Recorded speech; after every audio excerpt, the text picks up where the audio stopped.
est toujours heureux de se retrouver à plusieurs pour penser des choses compliquées. Et la question de la migration, de l'hospitalité sont des enjeux compliqués.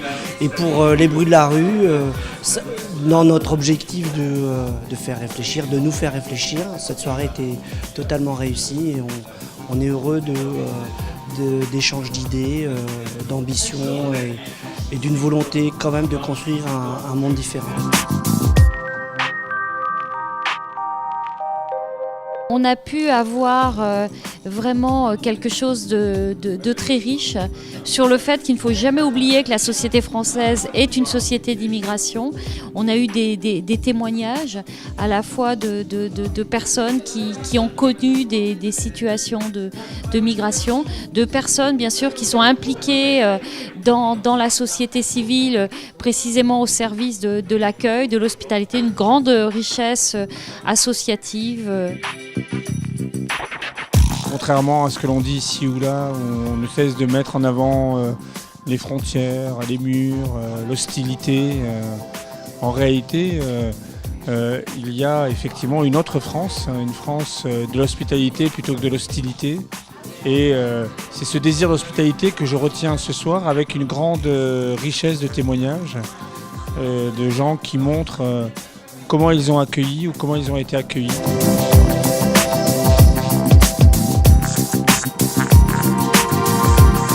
Ce soir, j'ai voulu dire que j'étais très touchée par le livre de Fabienne Brugère et Guillaume Leblanc, donc, qui s'appelle « La fin de l'hospitalité », parce que c'est exactement ce que le Secours catholique vit, notamment à Calais, où on voit que l'hospitalité politique n'existe plus, c'est-à-dire que l'État ne veut pas assumer ses responsabilités, l'État est dans le déni, comme s'il n'y avait plus de migrants aujourd'hui à Calais. Voilà. Et au contraire, on voit fleurir effectivement à côté une hospitalité citoyenne et individuelle et éthique extrêmement forte, extraordinaire, très généreuse, à laquelle sont associés nos bénévoles, bien sûr.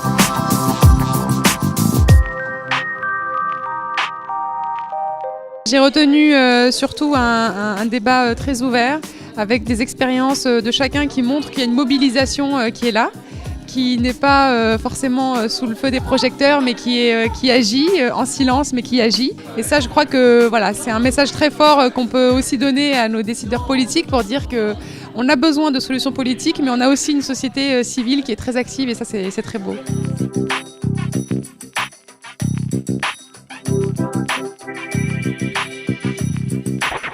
La mise en relation entre toutes les personnes qui étaient dans la salle, c'était une expérience, je dirais, de fraternité et de mise en lien qui était extrêmement féconde. Beaucoup de liens entre associations se sont créés ce soir qui vont nous permettre d'être plus ajustés et plus efficaces encore dans la réponse aux problématiques qu'on rencontre.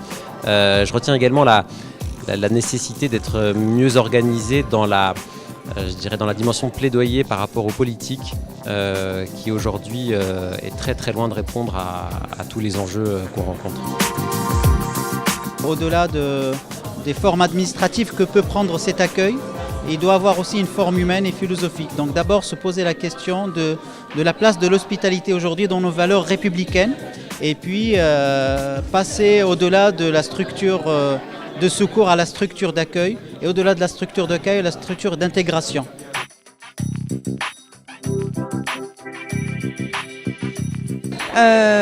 En tant que citoyenne, bien sûr, on est concerné par ces sujets d'hospitalité. C'est ce qui fait le vivre ensemble. C'est la rencontre de l'autre, elle est essentielle et on va s'enrichir de cette rencontre. C'était important aussi de dire combien il faut être courageux dans ces parcours migratoires. C'est des personnes qui ont tout laissé, mais tout laissé, c'est pas que les biens matériels, c'est la famille, l'histoire, le passé, leur vie entière. Et ce courage, ils en témoignent chaque jour.